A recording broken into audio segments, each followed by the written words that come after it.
Okay guys, this is video 4.2 and it's a short video on bonds specifically. Now in the previous video, 4.1, we went over what a bond is and how it's related to the stocks.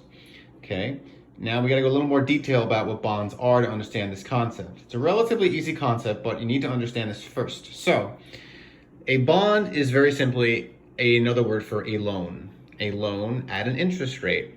The interest rate, right, the price of the bond is paid back with interest. The word term is the number of years the bond takes to mature, right? It matures at the end of the term. Matures means that they're going to pay you back what's called the principal, the value of the bond, plus the interest. Same thing works with a mortgage for a loan or a mortgage for a car or a loan for a car. So for example, if I buy a $100 T-bill, a T-bill is a treasury bond sold by the US government. I give them $100. I'm the lender. I give the government, who's a borrower, $100 at 10% interest, and it's a 5-year term. So at the end of the 5 years, they're gonna pay me back $100 principal plus whatever I accrued at 10% interest. So I'm getting more than $100 back. It's very similar to putting money in the bank, except I'm giving it to the government, okay? That's the first part. Second part, now, if I or you buy a bond, you're the loaner, and if you sell a bond, you're the borrower. Okay, we covered that. So there's a rule. Bond prices, the price of a bond, and the interest rates, they have an inverse relationship. Write that down, super important. Bond prices and interest rates have an inverse relationship. When bond prices go up, interest rates go down. When bond prices go down, interest rates go up. That should not make sense right now. So let's figure it out. Once you purchase a bond, you can sell the bond to someone else who's willing to buy it. They are traded, just like stocks are bought and sold and traded on a market. You have a market for stocks, you have a market for bonds. We're talking about specifically the difference between a new bond and what's called a previously issued bond or an old bond. Now this graph is not, you don't have to draw this graph, I just made it up for this example. So we've got the supply of old bonds, the demand for old bonds or previously issued bonds, and then the price for the bonds, okay? So we've got new bonds and old bonds. Your example is, you buy a $1,000 bond, you give the government $1,000 at 5% interest for 30 years. So after 30 years, you're planning on getting back the $1,000 principal plus about $500 in interest. You may or may not think that's a good investment, but it is what it is. That's what was there and you bought it. So if that makes sense, what is the price of this current bond? Well, I went to the government, I gave them $1,000 and I bought myself a bond. Someone else could do the same exact thing.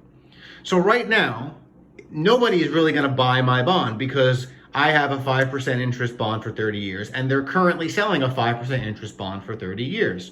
So this market is really kind of irrelevant, but we're gonna come back to it. Let's say that the interest is still 5%. What if literally the next day, the interest rates drop from 5% for the bond to 2% for the bond? New bonds now, not old bonds, new bonds are now going to be sold by the government at 2% interest for 30 years.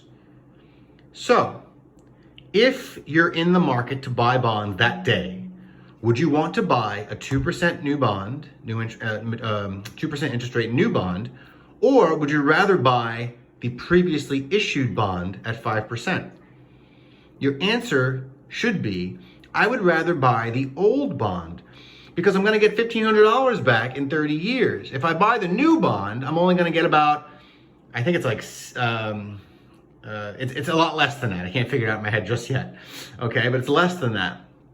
So what happens is, on the market for previously issued bonds, when the interest rate went down, demand is gonna shift to the right for the old bonds, which then ups the price. Someone may be hey, you know what? I'll buy that $1,000 bond you bought yesterday. I'll buy it for $1,100.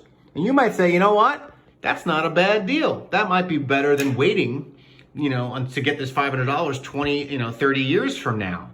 So the rule stands, okay? The price of bonds goes up when the interest rates go down.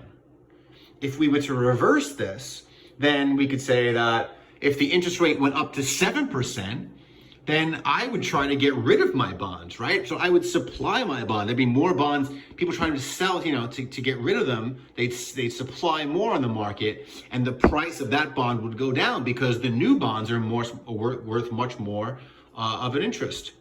All right, that's the rule. Price of bonds goes up when the interest rates go down. Price of bonds goes down when the interest rates go up. All right, hope it makes sense.